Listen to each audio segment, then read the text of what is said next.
Hello everyone, one more mini vlog అండి. ఇక్కడొచ్చేసి మా అక్క మా పిల్లలకి పాలు పోస్తాను, మీరు బిస్కెట్స్ తీసుకొచ్చుకోండి, దాంట్లో డిప్ చేసుకొని తిందురు అని చెప్పింది. అలాగే క్లాక్లో సెల్లు కాలిపోయింది, అది కూడా తీసుకురా అని చెప్పేసి మా అమ్మాయి చెప్పింది. మా అబ్బాయి ఇంకా పోలేదు, మా అమ్మాయి వెళ్ళింది. అయితే ఇక్కడొచ్చేసి కటన్ క్లోజ్ అయినా దోమలు చాలా వస్తాయి అని చెప్పింది. అయితే సరే అని చెప్పేసి దాంతో కటన్తో ఆడుతూ ఉన్నాడు. అది సడన్గా ఊడి వాడి మీద పడిపోయింది. నయ్యం వాడి తలకేం కాలేదు. మాకు చాలా భయం వేసింది. పర్వాలేదు, ఏం కాలేదని చెప్పేసి దాన్ని తీసి మళ్ళీ పైకి పెట్టేసాము.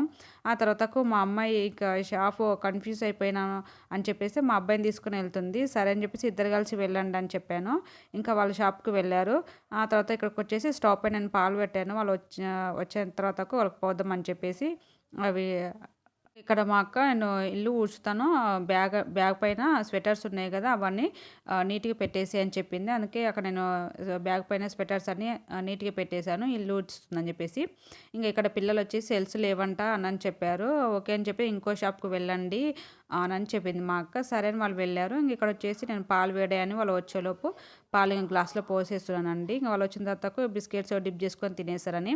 ఇంక ఇక్కడ నేను మాకు టీ పెట్టుకుంటు సబ్స్క్రైబ్ చేసుకోండి.